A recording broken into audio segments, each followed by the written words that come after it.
Hello दोस्तों, उम्मीद है आप सब बढ़िया होंगे और बेहतर महसूस कर रहे होंगे। हम लोग पढ़ रहे हैं दिव्य द्वितीय सेमेस्टर मैथ सिलेबस और आज हम लोग पढ़ेंगे पूर्ण संख्याएं। पूर्ण संख्याएं क्या होती हैं?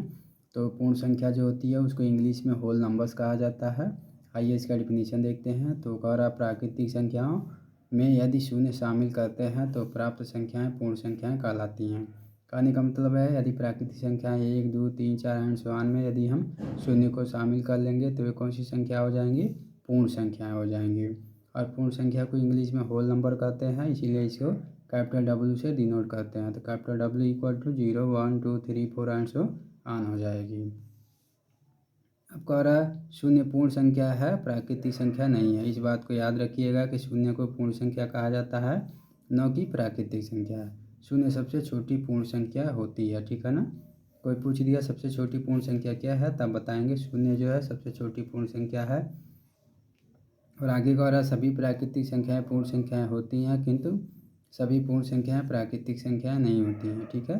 इस बात को भी आप हमेशा याद रखिएगा कि सभी प्राकृतिक संख्याएं पूर्ण संख्याएं होंगी, किंतु सभी पूर्ण संख्याएं प्राकृतिक संख्याएं नहीं होंगी।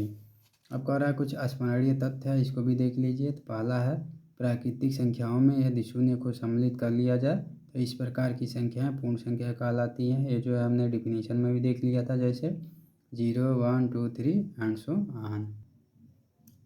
यहाँ पर दूसरा जो स्मरणीय बिंदु है वह है प्राकृतिक संख्याओं और पूर्ण संख्याओं में कोई सबसे बड़ी संख्या नहीं होती, क्योंकि प्रत्येक प्राकृतिक संख्या और पूर्ण संख्या में एक जो जोड़ देने पर उससे अधिक प्राकृतिक संख्या या पूर्ण संख्या प्राप्त हो जाएगी। कहने का मतलब कोई भी पूछ दिया सबसे बड़ी प्राकृतिक संख्या बताइए या सबसे बड़ी पूर्ण संख्या बताइए, तो आप बता देंगे कि सबसे बड़ी प्राकृतिक संख्या नहीं होती है या सबसे बड़ी पूर्ण संख्या नहीं होती है। अब अगला देखते हैं, यदि दो संख्याएं पूर्ण संख्याएं हैं तो उनका योग भी क्या होगा? पूर्ण संख्या ही होगा। जैसे कि यहाँ पर दिया है एक भी पूर्ण संख्या है, दो भी पूर्ण संख्या है, इनका अगर योग करते हैं तो यह दोनों जो होगा क्या होगा? पूर्ण संख्या ही होगा, ठीक है ना। अब इसके बाद हम आते हैं पूर्णांक पे। आइए देखते हैं पूर्णांक क्या होता है। तो पूर्णांक को सबसे पहले हम इंग्लिश में क्या कहते हैं? इंटीजर्स कहते हैं। तो आइए देखते हैं पूर्णांक का क्या परिभाषा है। तो यहाँ पे कह रहा है कि प्राकृतिक संख्याओं का एक ऐसा समूह जिसके संगत नई संख्या प्राप्त की जा सके पूर्णांक कहलाती है। कहने का मतलब प्राकृतिक संख्याओं का एक ऐसा समूह होगा जिसके संगत कोई नई संख्या प्राप्त की जा सकती है, उसे पूर्णांक संख्या कहेंगे। जैसे संख्याएं 1, 2, 3 एंड सो ऑन को धनात्मक पूर्णांक यानी कि पॉजिटिव इंटीजर तथा -1, -2, -3 एंड सो ऑन को ऋणात्मक पूर्णांक कहेंगे, ठीक है ना। तो यह जो है 1, 2, 3 एंड सो ऑन जो है ये जो है प्राकृतिक संख्याएं दी हुई हैं और इनके संगत नई संख्याएं कौन सी प्राप्त हुई हैं? -1, -2, -3 एंड सो ऑन।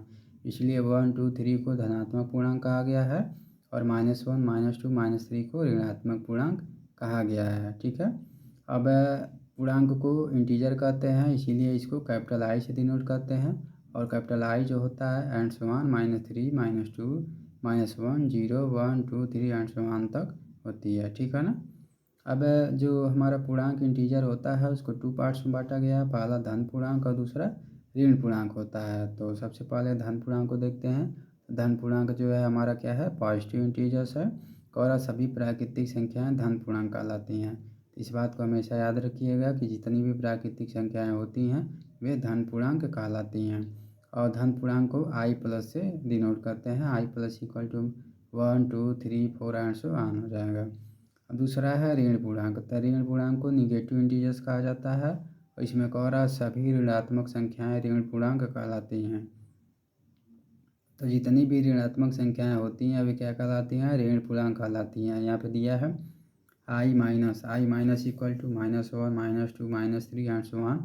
यह जो संख्या दी हुई हैं इनको क्या कहेंगे? तो ऋण पूर्णांक कहा जाएगा, ठीक है। अब कह रहा है पूर्णांक की कुछ विशेषताएं दी हुई हैं, इसको भी आप देख लीजिए। तो पहला विशेषता है कि प्रत्येक धनात्मक पूर्णांक प्रत्येक ऋणात्मक पूर्णांक से बड़ा होता है। इस बात को हमेशा याद रखिएगा कि प्रत्येक धनात्मक पूर्णांक प्रत्येक ऋणात्मक पूर्णांक से बड़ा होगा। दूसरा, ऋणात्मक पूर्णांक धनात्मक पूर्णांकों के विपरीत होते हैं, यानी कि जो धनात्मक पूर्णांक जैसे कि मान लीजिए यहाँ पे +2 का विपरीत क्या होगा? -2 होगा, ठीक है। +1 का विपरीत क्या होगा? -1 होगा। वही यहाँ बता रहा है ऋणात्मक पूर्णांक धनात्मक पूर्णांकों के विपरीत होते हैं। देखिए ये जो ऋणात्मक पूर्णांक आपके दिए हुए हैं ये धनात्मक पूर्णांकों को क्या है, विपरीत है। अतः संख्या रेखा पर ऋणात्मक पूर्णांकों को शून्य के बाईं ओर तथा धनात्मक पूर्णांकों को शून्य के दाईं ओर समान दूरी पर निरूपण करते हैं। जैसे यह कोई संख्या रेखा है, यहाँ पर शून्य दिया है तो शून्य के दाईं ओर जो है धनात्मक पूर्णांकों को लिखेंगे और इसके बाईं ओर जो है ऋणात्मक पूर्णांकों को लिख देंगे। आइए आगे देखते हैं। अब यहाँ पर तीसरा कह रहा है कि शून्य प्रत्येक धनात्मक पूर्णांक से छोटा होता है परंतु प्रत्येक ऋणात्मक पूर्णांक से बड़ा होता है। यह जो है ये बहुत ही मोस्ट इम्पॉर्टेंट है, इसको याद रख सकते हैं कि यहाँ पे कह रहा कि शून्य प्रत्येक धनात्मक पूर्णांक से छोटा होगा परंतु प्रत्येक ऋणात्मक पूर्णांक से बड़ा होगा। चौथा कह रहा दो ऋणात्मक पूर्णांकों का योग एक ऋणात्मक पूर्णांक ही होगा।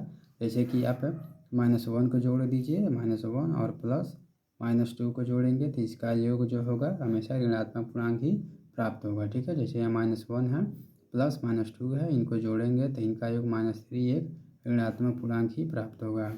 और पाँचवा करा दो धनात्मक पूर्णांकों का योग एक धनात्मक पूर्णांक होता है।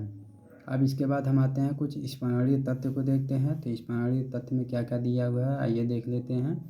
तो कह रहा है कि संख्या शून्य केवल एक पूर्णांक है, यह न तो ऋणात्मक है और न ही धनात्मक है। तो इसको याद रखिएगा कि संख्या शून्य जो है केवल एक पूर्णांक है, यह न तो ऋणात्मक पूर्णांक है और न ही धनात्मक पूर्णांक है। दूसरा है किसी पूर्णांक का निरपेक्ष मान उस संख्या के चिन्ह पर बिना कोई ध्यान दिए उसका संख्यात्मक मान होता है। तो किसी भी पूर्णांक का जो निरपेक्ष मान होता है उस संख्या के चिन्ह पर बिना ध्यान दिए उसका क्या होता है, संख्यात्मक मान होता है। और तीसरा है दो ऋणात्मक पूर्णांकों का योग एक ऋणात्मक पूर्णांक होता है जिसका निरपेक्ष मान उन पूर्णांकों के निरपेक्ष मानों के योग के बराबर होता है। ठीक है, अब यहाँ पे एक एग्जाम्पल दिया है, कह रहा कि -5 और 5 के बीच के सभी पूर्णांक लिखिए। तो -5 और 5 के बीच के पूर्णांक लिखने के लिए क्या करेंगे, सबसे पहले तो हम संख्या रेखा निरूपण करेंगे, फिर 0 लिखेंगे और 0 से दाईं ओर हम धनात्मक पूर्णांक 1 2 3 4 को लिख देंगे और 0 से बाईं ओर -1 -2 -3 -4 लिखेंगे। क्योंकि -5 और +5 के बीच के सभी पूर्णांक लिखने हैं तो -5 और 5 के बीच के सभी पूर्णांक जो है इस प्रकार हो जाएंगे। तो इस प्रकार हमने आज के वीडियो में पूर्ण संख्या और पूर्णांक संख्या के बारे में पढ़ा। उम्मीद है पूर्ण संख्या और पूर्णांक संख्या आपको अच्छे से समझ आया होगा और अगर आप इसका नोट्स बनाते हैं तो और बेहतर तरीके से आप इसका रिवीजन कर सकते हैं और एग्ज़ाम में अच्छे मार्क्स प्राप्त कर सकते हैं। तो ऐसे ही अच्छे अच्छे वीडियो एजुकेशन से रिलेटेड पाने के लिए चैनल को आप सब्सक्राइब कर देंगे जिससे आप हमारे चैनल के वीडियो से अपडेट होते रहें और अपनी अच्छी जानकारी लेते हुए अपने ज्ञान को बढ़ाते रहें। धन्यवाद।